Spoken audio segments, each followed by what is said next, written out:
I had just settled into my hotel room after a long day on the road, eager for some rest. The fluorescent light flickered as I unpacked, but I didn't think much of it. I turned on the TV to drown out the silence and curled up on the bed, hoping to get some sleep before my big meeting in the morning. But as night fell, strange noises started creeping through the walls of the room next door. At first, it was just low murmurs, like a conversation carried on the wind. I thought it might be a couple having a late-night chat and tried to brush it off.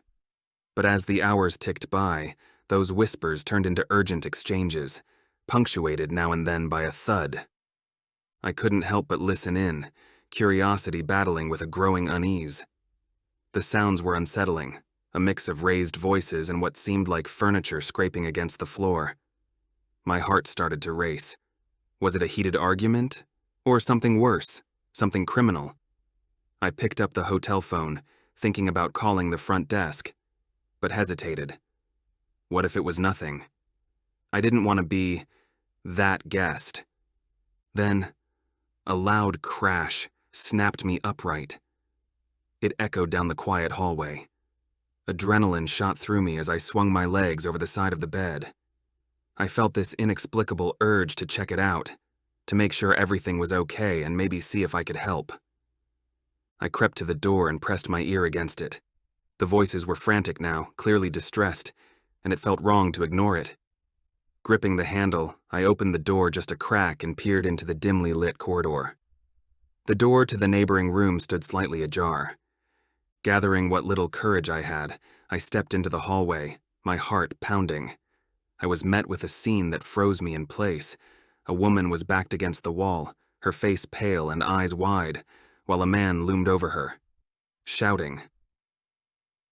I was stuck between instinct and fear, wanting to help but terrified of what might happen next. I glanced around, hoping for someone else to intervene, but the hallway was empty. My pulse raced as I realized I had to do something. I knocked on the door, my voice shaky. "Is everything okay in there?" The shouting stopped immediately. Silence fell over the corridor, heavy and tense. I held my breath, waiting for a response, knowing that whatever happened next could change everything.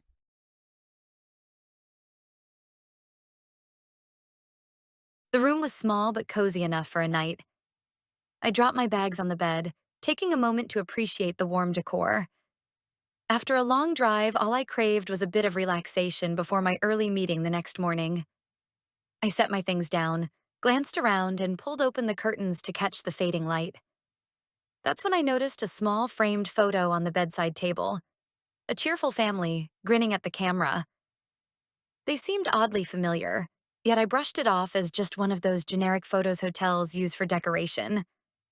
Later that evening, I headed to the hotel restaurant for a bite. While waiting for my meal, I overheard a couple at the next table chatting about their recent stay. They mentioned a previous guest who had left in a hurry, the kind that raises eyebrows. I was curious when I saw the name Alex. It struck me odd, but I couldn't quite place it. After dinner, I returned to my room, a twinge of unease settling in. I flipped on the TV, trying to shake off the nagging feeling, but that name kept buzzing in my mind. I picked up the frame photo again, inspecting it closely. The family looked blissful, but then I noticed something chilling, a small detail in the background. The same hotel room number was barely visible on the door behind them. Suddenly, everything clicked. I had seen that family before in a news report. They had been missing for months, presumed dead. Panic raced through me as I placed the picture back down, my heart pounding. I scrambled for my phone to Google the story, but was jolted by the sound of a key card sliding into the lock. I froze, ears straining as the door creaked open. My breath hitched as an unfamiliar man stepped inside. Not hotel staff. His casual expression shifted to alert when he spotted me. "What are you doing here?" I demanded, my voice steadier than I felt. "I need to talk to you," he replied, closing the door behind him. "You shouldn't be in this room." The realization hit like a punch. I was in a place meant for someone else. Someone who had vanished without a trace. Every instinct screamed to flee, but a morbid curiosity held me in place. I had to know what was happening, even if it meant stepping into a danger I never saw coming.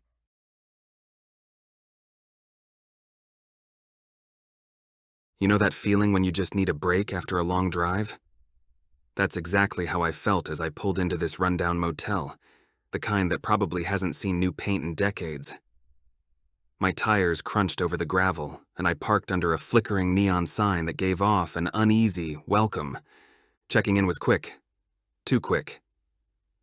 The clerk barely looked up, just handed me a key with a smile that said he'd rather be anywhere else. The corridor to my room was dimly lit, and that old musty carpet smell hit me like a wall the moment I walked in. I dumped my bags on the bed, trying to ignore the room's, let's say, vintage charm. But then there it was, a suitcase. Not mine, but old and scuffed, sitting awkwardly behind the dresser. It didn't belong, not in a place like this where guests don't seem to stick around. I felt a weird tug of curiosity and brushed the dust off its lid. Locked, of course, but it had been there a while, maybe forgotten by some past guest. My mind did that thing where you argue with yourself. Should I call the front desk, or just ignore it? Then I spotted it, an airline tag hanging from the handle. The name on it hit me like a cold wave. I'd read that name in a news article. Someone who vanished after staying at a motel. My heart started pounding as I remembered those chilling headlines. Alone on this floor, the creepiness of the place seemed to close in on me. I looked at the suitcase again, feeling this crazy urge to know what secrets it held. Against my better judgment, I grabbed a chair and pried at the lock. It clicked open with a sound that sent my nerves into overdrive. Inside was a mess of clothes, some personal items, and a small journal. My hands shook as I opened it. The pages were filled with frantic writing, paranoia, fear of being followed, worries about disappearing. Just as I was about to dig deeper, a loud knock on the door shattered my focus. Panic set in. Someone was out there. Was it the same person who left this behind? What did they want with me? Holding my breath, I slammed the suitcase shut, my mind racing with fear and questions.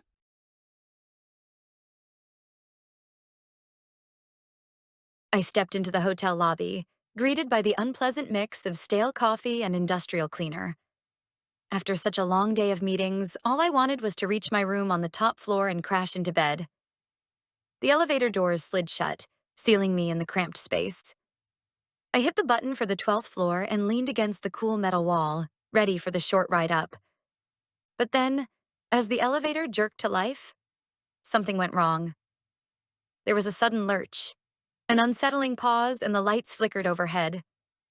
My stomach dropped. Moments later, the elevator jolted again, coming to a grinding halt. I glanced at the digital display. It showed I was stuck somewhere between floors. Anxiety crawled its way up my spine. I hit the emergency button, the buzzing sound echoing through the confined space. No response. I took a deep breath, trying to calm myself. Just as I was about to hit the button again, the doors dinged open. To my surprise, a man stepped in, looking strangely casual, as if he hadn't just walked into my little moment of panic. Going up? He asked, a hint of a smirk playing on his lips. I nodded, uneasy under his gaze. He leaned against the wall, arms crossed, his eyes scanning the elevator with an intensity that set me on edge. The doors closed again and we resumed our ascent. I tried to focus on the small digital display, willing it to speed up. But I could feel his eyes on me. What floor? 12th, I replied, my voice tight. The elevator jolted and I braced myself against the wall. Funny how these things always seem to break down, He said, his smile widening. Makes you wonder what goes on in this place. I forced a laugh, but the tension was palpable. My mind raced with scenarios.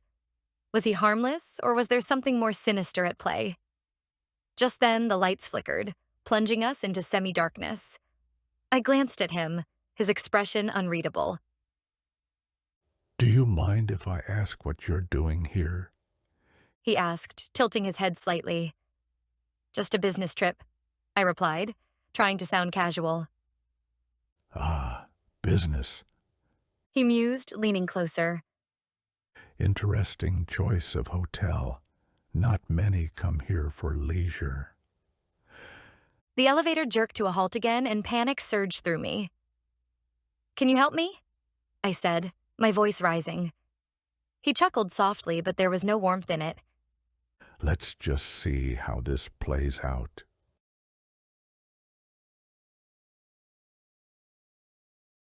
After a long day on the road, I finally pulled into a rundown motel just outside town.